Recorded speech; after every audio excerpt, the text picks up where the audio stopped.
বিশাল বিশাল এইটুকু ইয়াটার মধ্যে ছিল হ্যাঁ সাপটা বুঝতেই পারলাম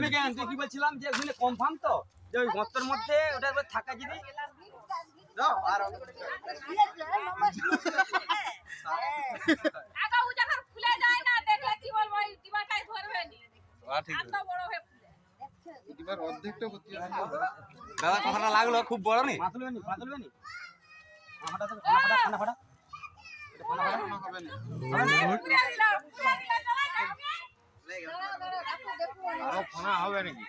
আরে প্রাণ হাতে নিয়ে আছে দেখো অনেক লোক দেখতে হবে না তুমি পাশে পাশে এখানে ছুটকে মরে যাবে ঢাকাটা এই ঢাকা হবে এইটুকুর মধ্যে আছে বিশাল দাদা হ্যাঁ আরে ওটা জেকে দিচ্ছে পটাক করে যান জেকে দিচ্ছে ও দাদা কাছে ওগুলা কিছু ব্যাপার না কিটা আরে তুই সরে আয় না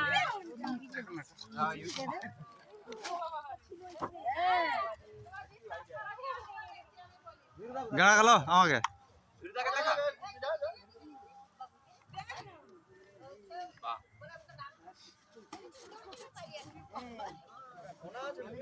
আছে আর কি আর খপটা বাঁচে আর খপটা বাঁচে পিটা বললে না পিটি বার করে গেছে হ্যাঁ দাদা 10,000 টাকা দেখি পুরা গোগরা মাল আছে ওইটা 10,000 টাকা এগুলো থেকে কি ইনকাম হবে দেবরাজ দাকে যে ফোন করছিল দাদা হবে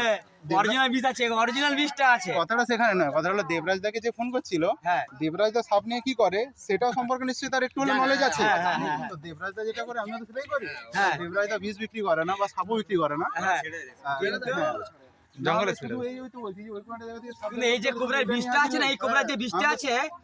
এই বিষটা এখন মিনিমাম 25-30 টাকা বিক্রি হয় 5টা বড় সাপ ছিল তারপরে করিস সাপ ছিল 3টা হ্যাঁ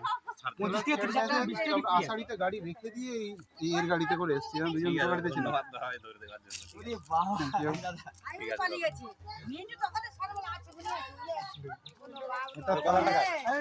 কোদালি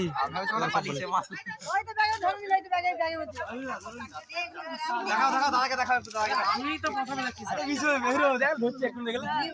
অ্যাডজাস্টারে কোন ছিল কার ফোনে আছে কারো ফোনে ভিডিও আছে কি আছে মানে ধরার